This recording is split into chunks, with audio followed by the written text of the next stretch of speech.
네, 안녕하세요. 하프 모의고사 69회차 해설 강의 시작하겠습니다.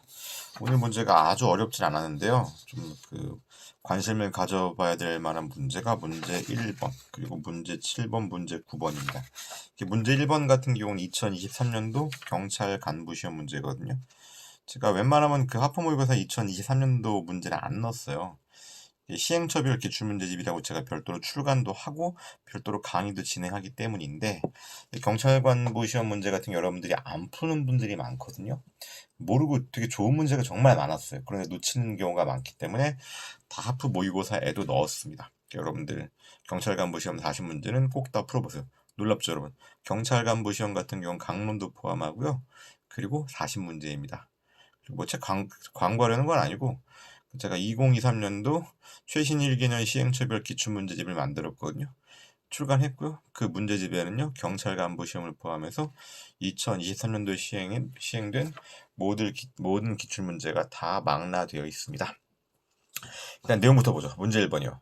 행정법의 효력에 대한 설명으로 옳은 것을 모두 고른 것은 가번이요.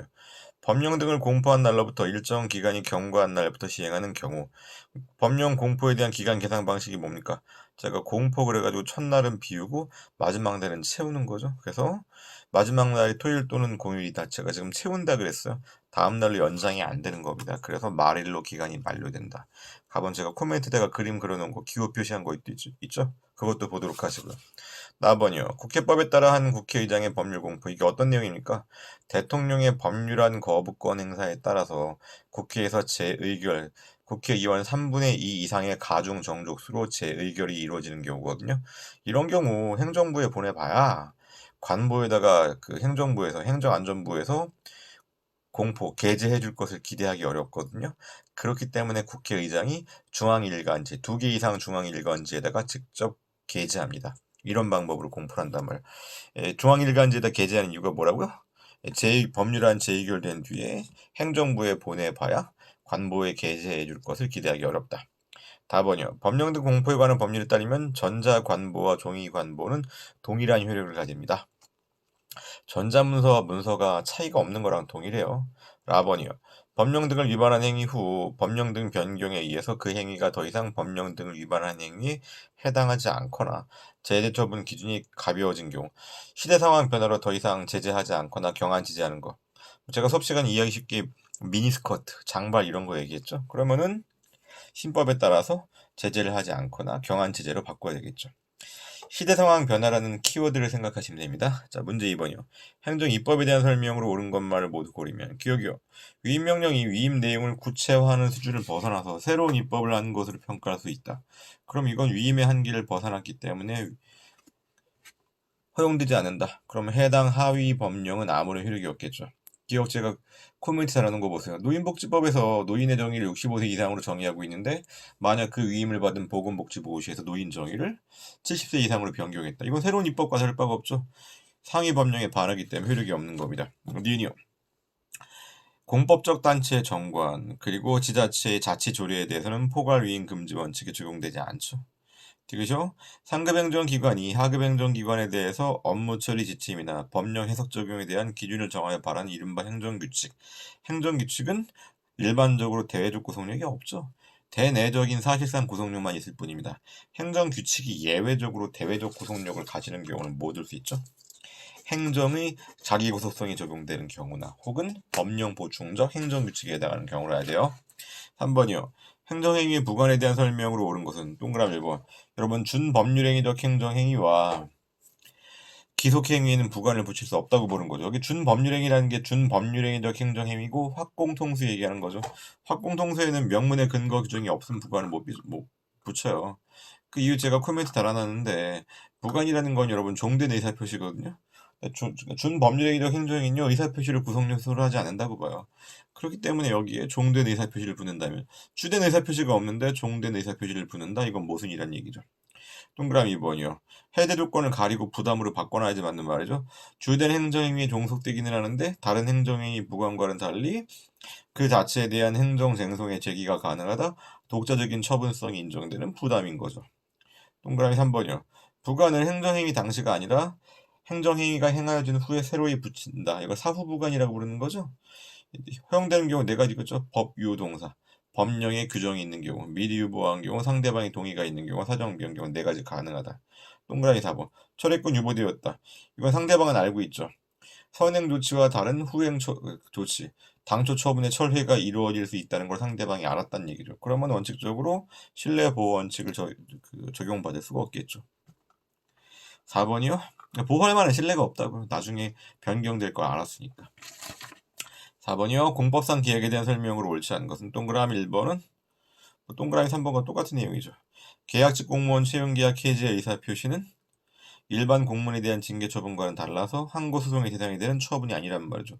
처분이 아니니까 행정절차법상 처분의 이유지시에 대한 규정이 적용될 수가 없죠. 공법상 계약은 행정기본법에서 규율하고 있지 행정절차법에서는 규율 안 하고 있습니다. 그러한 계약직 공무원 채용계약 해지의 대표적인 예가 동그라미 3번 공중보건의사에 대한 채용계약 해지죠. 동그라미 2번 공법상 계약도 공행정작용이니까 법률 우위 원칙은 적용되죠. 법률 유보 원칙은 적용되지 않을 수 있더라도 법률 우위 원칙은 모든 행정작용에 다 적용되잖아요. 동그라미 4번이요. 공법상 계약에 대한 분쟁은 처분 이후의 공법상 법률관계죠. 일단 공법상 법률관계이니까 행정 소송의 대상이 되는 건 맞는데 처분 이후의 공법상 법률관계니까 당사자 소송의 대상이 된다. 자, 문제 5번 보겠습니다. 공공기관의 정보공개에 관한 법률상 정보공개에 대한 설명으로 옳은 것은 동그라미 1번. 여러분, 외국인의 경우에도 일정한 범위 내에서는 정보공개 청구권 인정되죠. 국내 주소를 두고 있다면 국내에서 생활관계를 형성하고 있잖아요. 그리고 뭐 여러 가지 뭐 다양한 세금도 낼 수 있는 것이고 그렇기 때문에 정보공개 청구권 인정됩니다. 동그라미 2번이요. 공공기관은 정보의 비공개 결정을 한 경우에 청구인에게 이유지시해야 되겠죠? 왜 비공개한 것인지에 대해서. 이게 행정절차법상 처분의 이유지시에 대한 규정이 정보공개법에서도 구체화되어 있습니다. 동그라미 3번. 공공기관의 비공개 결정에 대해서 불복이 있는 청구인은 해당 공공기관에 이의신청을 하는 거고요. 동그라미 4번. 비공개 결정에 대해서 이의신청 절차를 거칠 수도 있고 안 거칠 수도 있고 임의적 전치죠. 6번 행정의 실효성 확보 수단에 대한 설명으로 옳은 것은 동그라미 1번. 행정상 의무 불이행에 대해서 법령에 의한 행정상 강제 집행이 인정된다. 자력 집행이 가능하죠? 그럼 민사상 강제 집행을 사용하면 안 되겠죠. 자기 손에 피를 묻힐 수 있는데 법원 손에 피를 묻히겠다고 하면 법원이 안 들어줍니다. 동그라미 2번. 부작위 의무 위반이 있다. 이 경우는 여러분 별도의 규정이 없더라도 부작위 의무의 근거인 금지 규정으로부터 위반 상태 시정을 명할 수 있는 권한도 줄된다. 아니죠, 여러분. 이건 위반 상태 시정을 명할 수 있는 별도의 규범이 존재해야 되는 거죠. 이거 우리가 전환 규범이라고 부르잖아요. 예컨대 부작위 의무 위반이다. 무허가 건축 금지 의무 위반이다. 이때 위반 상태 시정 명령하려면 별도의 근거법이 있어야 돼요. 동그라미 3번. 건물을 불법 점유하고 있는 경우에 건물의 명도, 건물 비율한 얘기죠. 이거 사람 퇴거하란 얘기죠. 퇴거하란 얘기는 직접 강제 대상이죠. 동그라미 4번. 건축법상 이행강제금은 부가처분은 처분성이 있습니다. 비교할 게 농지법상 이행강제금 부가처분은 처분성이 없고요. 7번 문제가 좀 어려웠죠? 행정벌에 대한 설명으로 옳지 않은 것은 동그라미 1번. 명문의 근거 규정이 없더라도 관련 행정형벌법규 해석에 따라 과실행위도 처벌한다는 뜻이 명확하다. 그러면 고의범뿐만 아니라 과실범도 처벌할 수 있다. 이 조항이 중요한 이유가 뭐냐면요. 그 7번에 해당하는 해설 보시게 되면요. 아래 사안이라고 나와 두 번째 패러그래프. 이게 배출 허용 기준을 초과하는 자동차를 운행하면은 처벌하거든요. 이게 그럼 배출 허용 기준을 초과하는 차량 운행하다 적발됐단 말이에요. 그럼 다 뭐라 그래요? 다 모른다, 몰랐다 그래요. 허용 기준 초과한 거 몰랐다. 만약 이런 경우에 고의범만 처벌이 가능하다면 다 몰랐다고 얘기할 테니까 과실범 처벌 못한다면 규정 자체가 사문화되는 거죠. 그렇기 때문에 고의범뿐만 아니라 과실범도 처벌할 수 있어요. 동그라미 2번이요. 영업주에 대한 양벌 규정이 존재한다. 이때 양업주의 처벌은 종업원의 범죄 성립이나 처벌을 전제로 하지 않는다. 예컨대 여러분 종업원이 형사 미성년자라고 생각해 보세요. 형사 미성년자의 경우엔 처벌 안 받죠? 근데 종업원에 대해서 영업주가 있다. 영업주는 처벌해야 되는 거죠.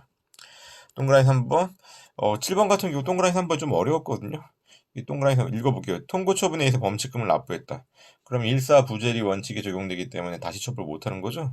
그 납부 효력에 따라서 벌받지 아니하게 되는 행위 사실은 범칙금 통고의 이유가 기재된 당의 범칙행위 자체뿐만 아니라 그 범칙행위와 동일성이 인정되는 범칙행위도 미쳐요. 이게 무슨 말인가? 이게 해당 판례 사안이 워낙 복잡해서 여러분들 이해하기 쉬운 사례를 제가 한번 만들어 봤거든요. 만들어 본 게 아니라 실제 있는 거니까. 보게 되면요. 동그라미 3번 두 번째 줄에 제가 적어놓은 거. 사업자가 만약에 다른 사람 명의로 사업자 등록을 하다가 적발되면 제지를 받거든요.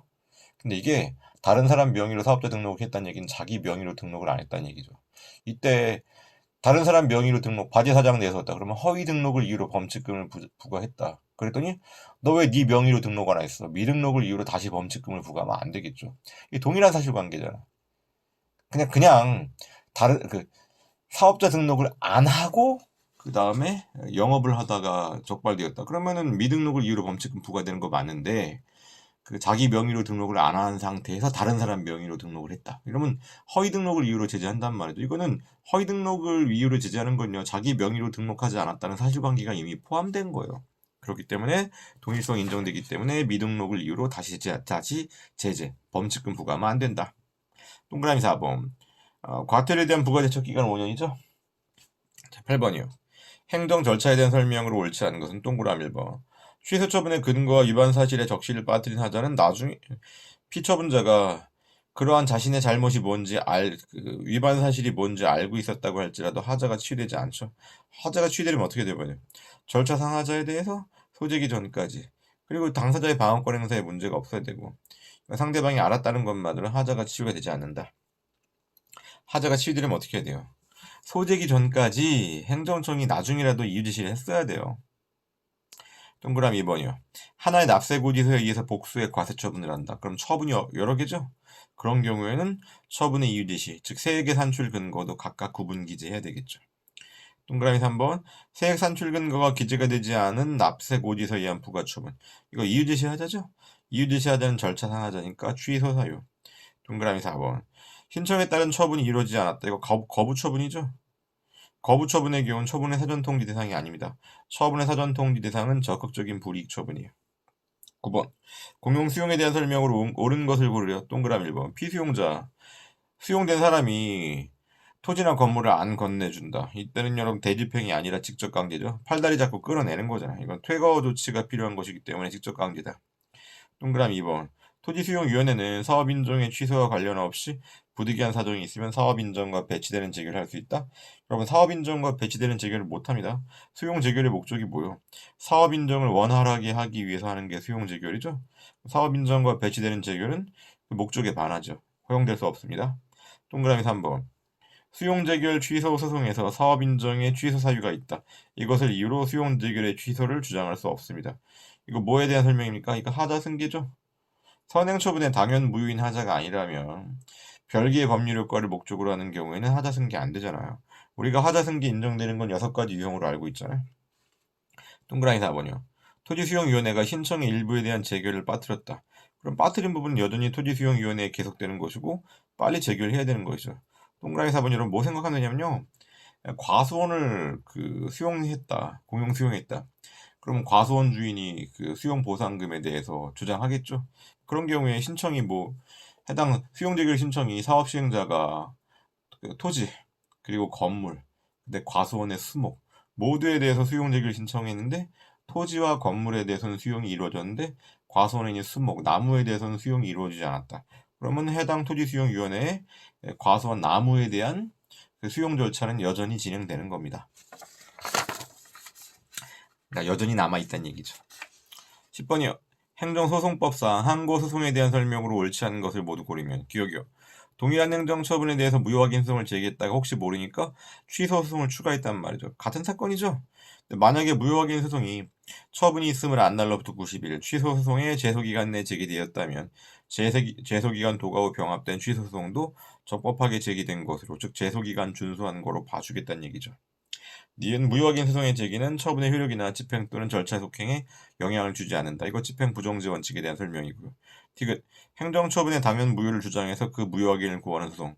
원고가 무효확인 소송을 제기하는 거죠. 지금 원고가 무효를 주장하니까 입증도 누가 해야 돼요? 원고가 해야 되는 것이죠. 그러니까 하자가 중대 명백하다는 점에 대한 입증 책임은 원고에게 있는 겁니다. 리을이요. 원고의 청구가 이유 있다고 인정되는 경우에도 현저히 공공복리에 적합하지 않다고 인정하면 청구를 기각할 수 있다. 사정 판결에 대한 내용이고 무효확인 소송에서는 사정 판결이 안 되죠. 무심 제기 접사요. 미음이요. 부작위법 확인 소송은 원칙적으로 제소기간의 제한을 받지 않아요. 부작위 상태가 존재하는 한 언제든지요. 그런데 행정심판을 거쳤다. 이때 행정심판이라는 건 의무이행 심판이겠죠? 이런 경우는 행정소송법에 정한 제소기간부 재결서 정보 송달일로부터 90일이죠. 자, 90일 내에 부작위 못확인 소송을 제기해야 된다. 오케이. 오늘 좀 짧게 진행했습니다. 여러분들 다 알고 있는 내용 많았으니까 잘 몰랐던 부분만 보충하시기 바랍니다. 네, 수고하셨습니다.